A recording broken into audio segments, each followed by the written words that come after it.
En el año 1969,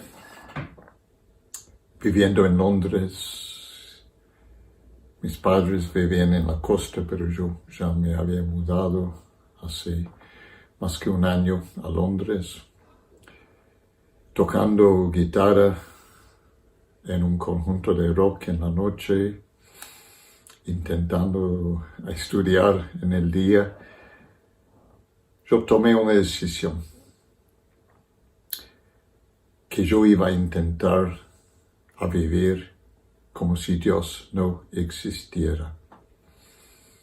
Después de formarme en una familia anglicana, una madre que siempre oraba por nosotros, que nos dio un ejemplo maravilloso de la fe cristiana,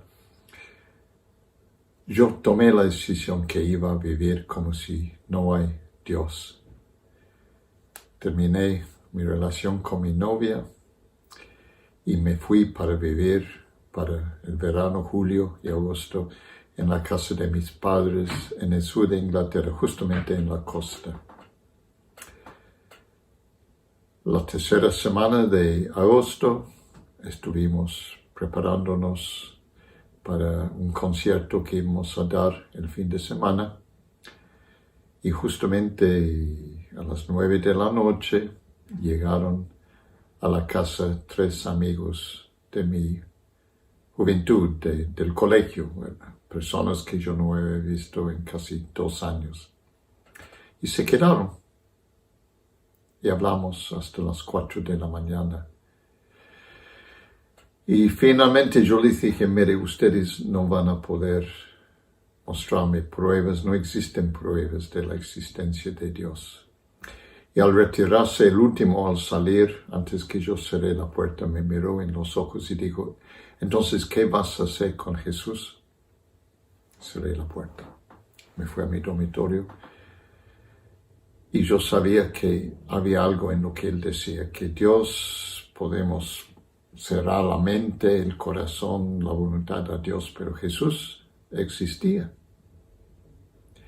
Miré de la ventana de mi dormitorio, que miraba sobre el mar al este, y vi el sol empezando a salir, 4:30 de la mañana en el verano, y recé.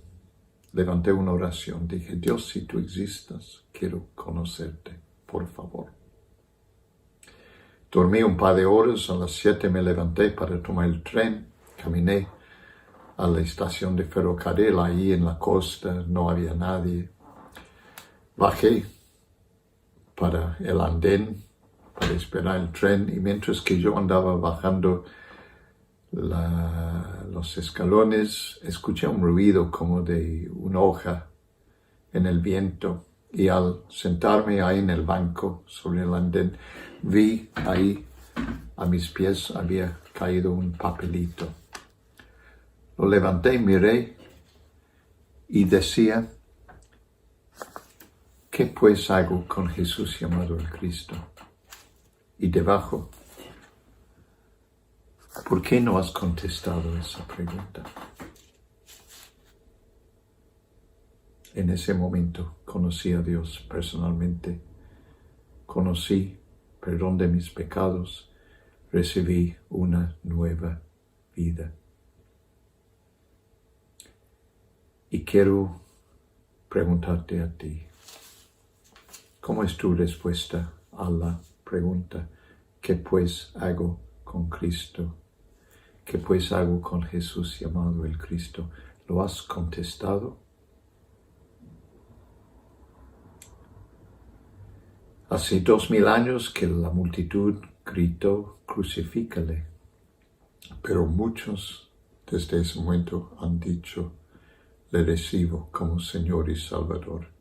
Esta es la pregunta más importante que tú vas a tener que considerar toda tu vida. ¿Qué pues vas a hacer con Jesús llamado el Cristo? Que el Señor les bendiga. Hola a todos, ¿cómo están? Bienvenidos una vez más a Catedral Online, el servicio de la Catedral San Juan Bautista, junto con Córdoba y Quilmes, que tenemos en nuestro canal de YouTube. Gracias por mirarnos, sintonizarnos. Y estábamos escuchando, viendo recién también, el legado de Greg Venables, nuestro obispo diocesano. Greg, gracias por tus palabras, por tu inspiración. Siempre que escuchamos sobre tu vida, aprendemos la importancia de poner a Jesús en nuestro corazón primero, de seguirlo a Él y buscar su voluntad por sobre todas las cosas. Gracias por animarnos y espero que el servicio sea de bendición para todos, que la palabra de Dios nos alimente y que tengamos un tiempo también en la presencia de Dios, estemos donde estemos.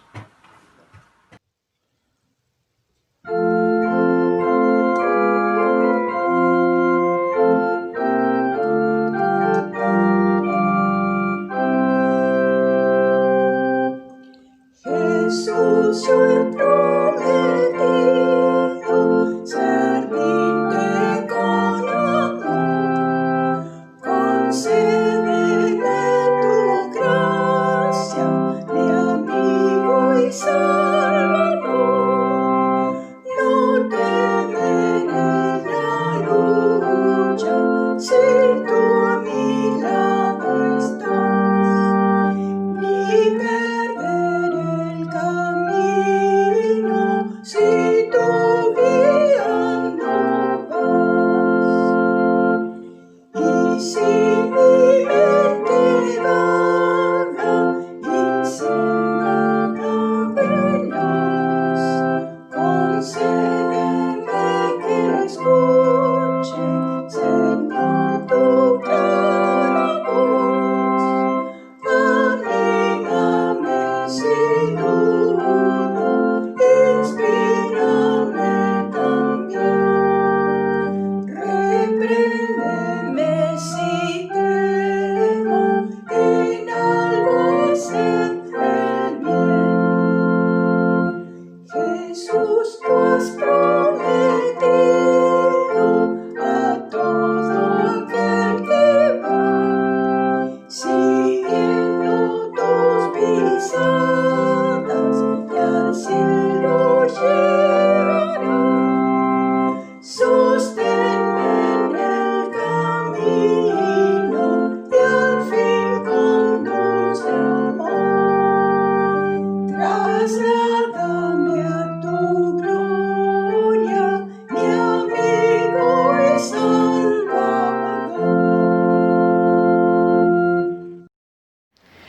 Romanos 9, versículos 1 al 5. Los privilegios de Israel. Digo la verdad en Cristo, no miento, y mi conciencia me lo atestigua en el Espíritu Santo. Siento una gran tristeza y un dolor constante en mi corazón.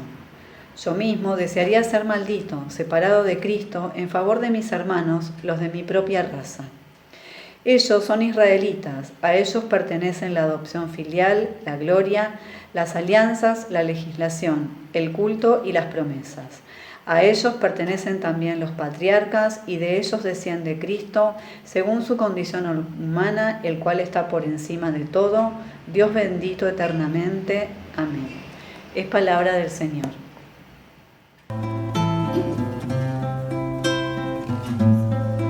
Un ateo que consiguió creer que un hambriento hoy tiene de comer, y hoy donaron a una iglesia una fortuna.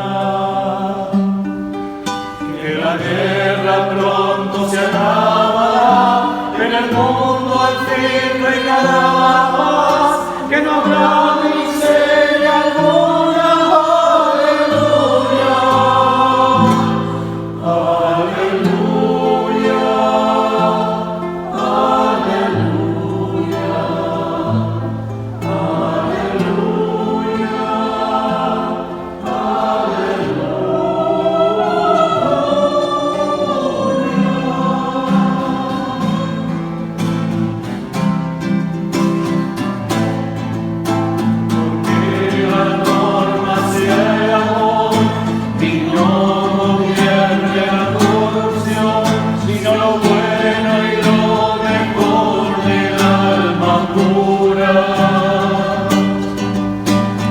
Dios nos proteja del mal.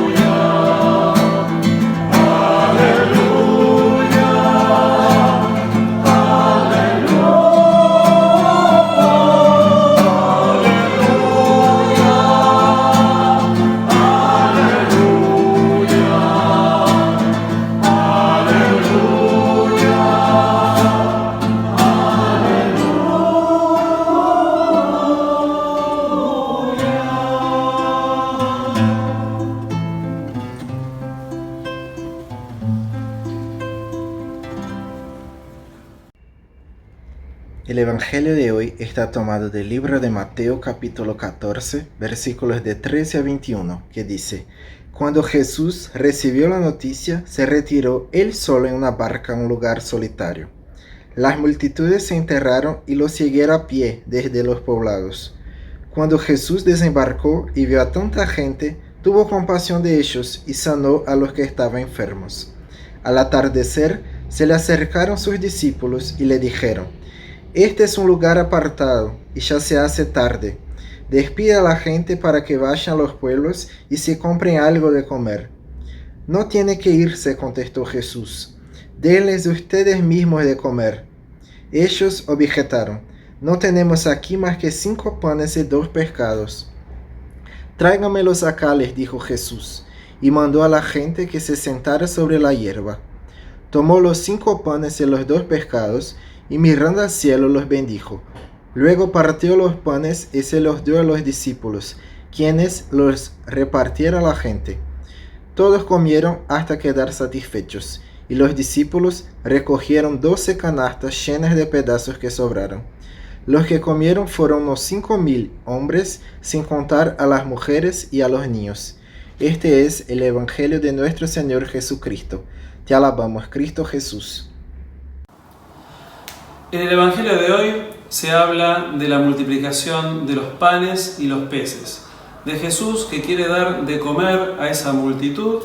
En el Evangelio nos dice que había 5,000 hombres, pero entonces tenemos que, calculando niños y mujeres, nos daba un mínimo de 15,000 personas ahí presentes, y Jesús se preocupa por ellos y quiere darle de comer a todos. Como dije hace 2 semanas, el abordaje a la Biblia es un abordaje en el espíritu, es decir, vamos a la Biblia como palabra de Dios que es, y para eso primero oramos y queremos que el Espíritu nos guíe. Y es por eso que cada vez que vamos a la Biblia, al mismo pasaje, tenemos una revelación distinta. Hoy quiero ver sobre este pasaje por lo menos 3 puntos principales, aunque seguramente vamos a ver un poquito más. Quiero empezar por un punto que es como deshojando la cebolla, las distintas capas de la cebolla. ¿Qué es lo primero que nos impacta? Eso primero que nos impacta es el milagro, ¿sí? Ese acto extraordinario que hace Dios con la gente que lo necesita. Entonces, un primer nivel o una primera perspectiva es el milagro, ese hecho extraordinario. ¿Y qué tengo para decir sobre eso? Simplemente que Dios usa de sus milagros para acercarse a la persona. El milagro es una señal. El milagro no es algo que tiene importancia ni en sí mismo, ni en los gustos de la persona que lo recibe, ni en la misma necesidad. La función del milagro, la Biblia lo dice, es indicarnos que ahí está Dios. Es una señal. Entonces Dios no quiere decir: hola, acá estoy, quiero que me conozcas, porque quiero acompañarte y quiero cambiar tu vida, quiero estar con vos hasta siempre.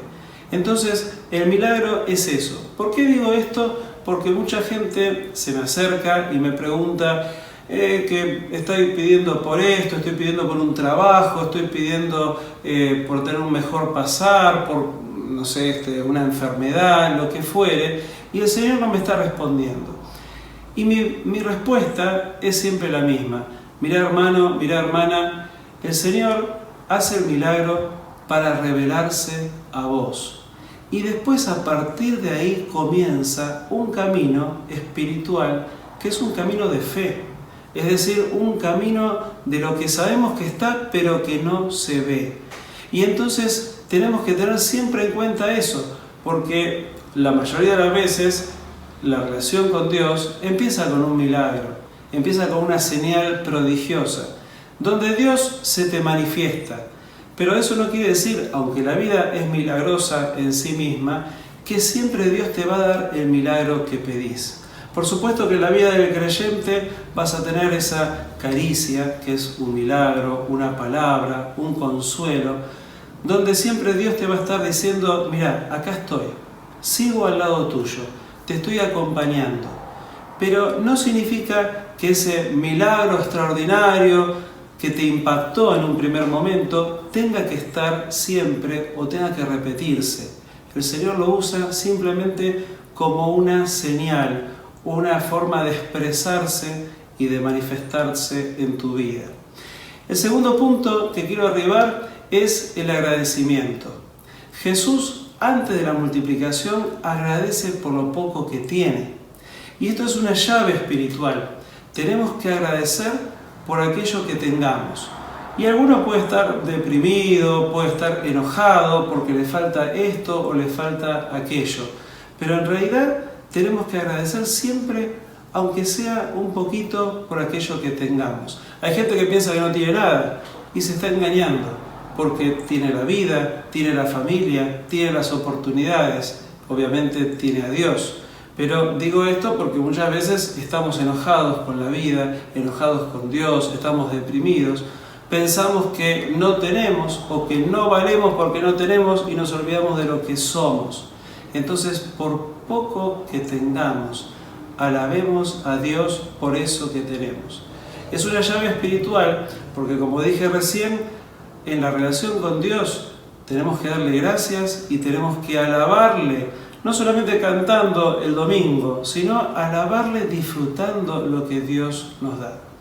Y eso puede ser que te parezca en este momento de tu vida poco, pero acordate, siempre es algo, la vida misma.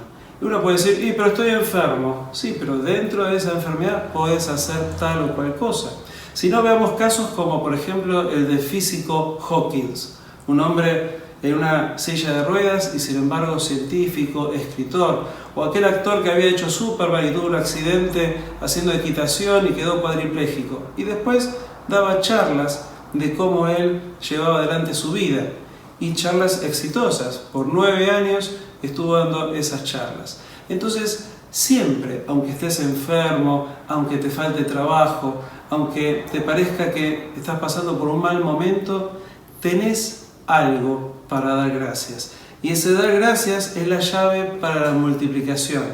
Porque si no, estás amargado y no estás viendo en realidad lo que tenés. Y si pensás que no tenés nada, tampoco podés multiplicar nada. Entonces, segundo punto, ser agradecido. Dar gracias. Tercer punto es el compartir. Esto es muy importante porque a veces vemos que los que menos tienen son los que más comparten. Y probablemente sea porque como tienen tan poco o no tienen nada, todo lo que tienen lo ponen en común y es una forma también de vida. Entonces, compartir. Jesús podría haber mirado al cielo y haber hecho llover maná, como en el Antiguo Testamento. Sin embargo, no hace eso. Dice, vayan a buscar lo que la gente les comparte. ¿Qué hay entre la multitud? ¿Sí? Y de eso que la gente comparte, multiplica. Esta es una enseñanza para los tiempos que están corriendo. Estamos viviendo en cuarentena, en pandemia, y todos dicen, la economía se va a venir abajo, no vamos a poder salir rápidamente de la malaria que se viene por la economía. Sin embargo, es una gran oportunidad, por ejemplo, para que las personas se pongan de acuerdo y se ayuden unas a las otras. Los mismos gobiernos, ya que todos van a tener una economía caída, ponerse de acuerdo para ayudar a los habitantes de todos los países. Estas oportunidades las podemos usar para bendición o las podemos usar para el egoísmo. Entonces, compartir. Estamos en un momento crucial que la lección es justamente compartir lo que hay, ¿sí? El cuarto punto es ¿cuál es la prioridad de tu vida? ¿Por qué estaban esas personas ahí? Esas por lo menos 15.000 personas. ¿Por qué estaban los discípulos? Esas personas estaban ahí porque era un lindo día, porque había mucho sol, porque habían ido a la plaza a hacer juegos. No, esas 15.000 personas estaban para escuchar al Maestro. Estaban para recibir la palabra de Dios. Y los discípulos estaban para servir a Jesús y para servir a la gente. Entonces, esto me hace acordar a Mateo 6. Mateo 6 dice, busca primero el reino de Dios y su justicia, y lo demás se dará por añadidura. Entonces, ¿cuál es nuestra prioridad en este momento de la vida?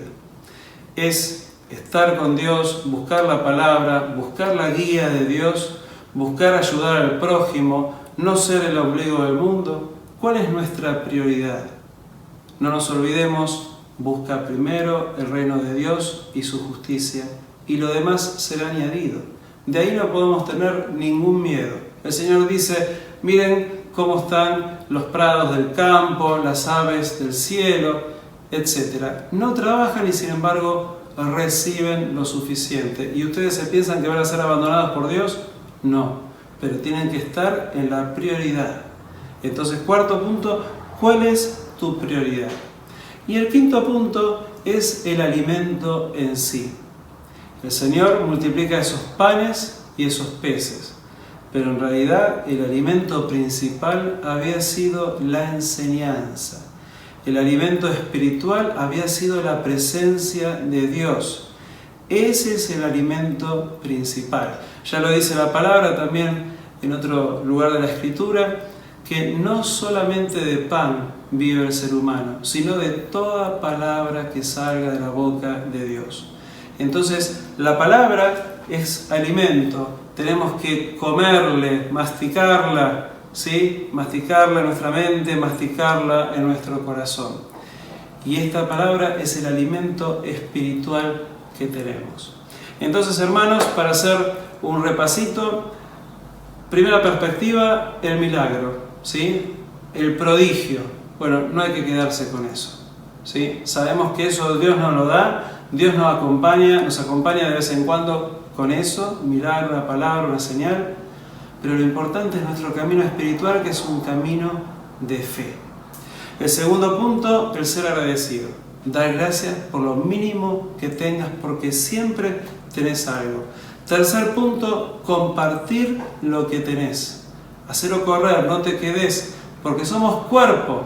Nos compartimos como humanidad, pero también los cristianos nos compartimos como cuerpo de Cristo. Entonces a nadie le tiene que faltar nada, ¿sí? Hay otros pasajes que hablan sobre esto, pero hoy vamos hasta ahí. Entonces, compartir. El cuarto punto, la prioridad. ¿Cuál es la prioridad de tu vida? Ya sabes que si buscas primero el reino de Dios, lo demás se te va a añadir. Y último punto, el alimento principal. Alimento principal es la palabra de Dios, es la oración, es la presencia del Señor en tu vida. El alimento espiritual, si tenés ese alimento, el otro es secundario. Entonces, ¿para qué estamos acá? No estamos para una gran comilona, no estamos para el excelente trabajo, no estamos para esa ambición, sino para estar en paz, porque sabemos que Dios nos alimenta, Dios nos sostiene y Dios nos usa. Así que recordemos esto y que Dios sea en todos y para todos de gran bendición. Reconociéndonos hermanos en Cristo, dirijamos confiadamente nuestra oración al Padre por todas nuestras necesidades. Padre, te suplicamos por tu Santa Iglesia Católica, que todos seamos uno. Concede que todos los miembros de la Iglesia te sirvan en verdad y humildad, que tu nombre sea glorificado por todo el género humano. Te pedimos por todos los obispos, en especial por nuestros obispos Greg y Brian, por todos los presbíteros, en especial por los reverendos Marcelo, Donald, Ariel y Mónica, y por todos los diáconos, que sean fieles ministros de tu palabra y sacramentos. Te pedimos por cuantos gobiernan, en especial los de nuestra nación, de nuestras provincias, de nuestras localidades, y por todos los que ejercen autoridad en las naciones del mundo, que haya justicia y paz en la tierra. Danos gracia para hacer tu voluntad en todo en cuanto emprendamos, que nuestras obras sean agradables a tus ojos. Ten compasión de los que sufren de dolor y angustia, que sean librados de sus aflicciones. Otorga el descanso eterno a los difuntos, y que sobre ellos resplandezca la luz perpetua. Te alabamos por tus santos, que han entrado en el gozo del Señor, que también nosotros tengamos parte de tu reino celestial. Oremos ahora por nuestras necesidades y las necesidades de los demás. Roguemos al Señor por todos aquellos que ante la pandemia que estamos atravesando han decaído en su camino de fe, angustiados por las preocupaciones y dificultades materiales, para que descubran la fortaleza que viene de lo alto. Roguemos al Señor por todos los trabajadores esenciales, para que Dios proteja su salud mientras se ponen en riesgo continuamente al servicio de los demás. Roguemos al Señor por todas las personas que han contraído el COVID-19, para que Dios los proteja de la enfermedad, los cubra con la tranquilidad de saber que son amados sin medida, y oremos especialmente por Luisa Yago y Adriana Dolores y sus familias.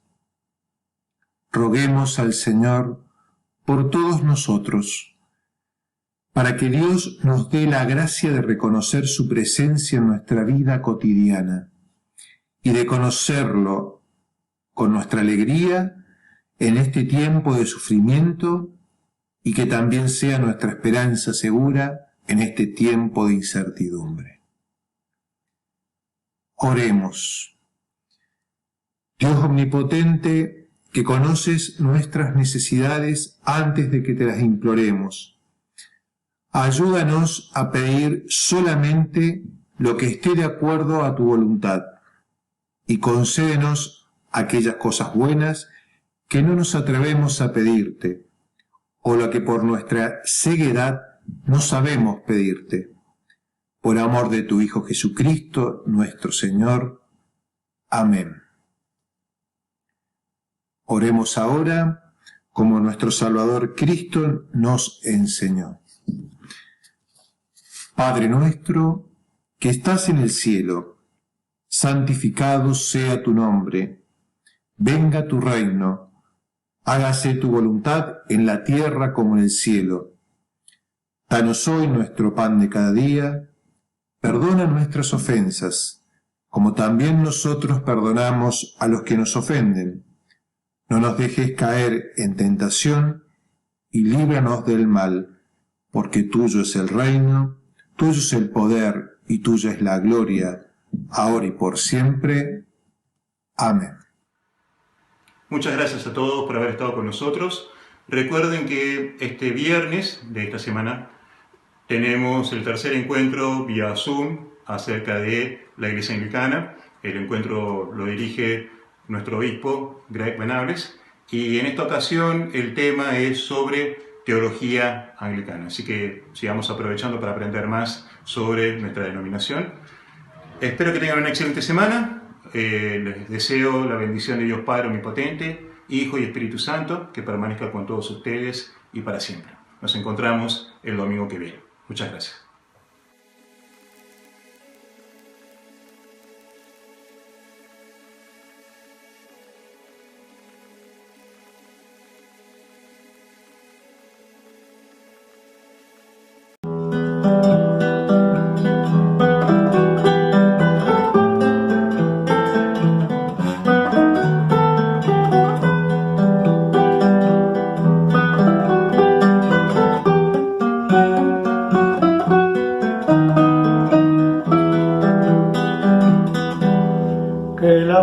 Del Tata Dios,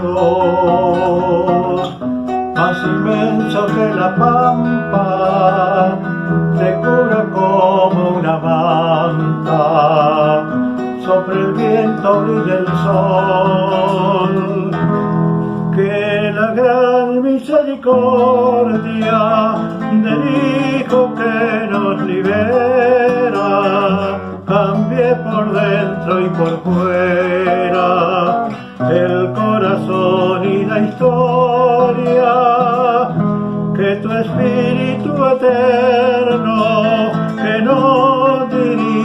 consuela, vaya marcando la senda hasta que triunfe tu reino, vaya marcando la senda hasta que triunfe tu reino. Vaya marcando la senda hasta que triunfe tu reino.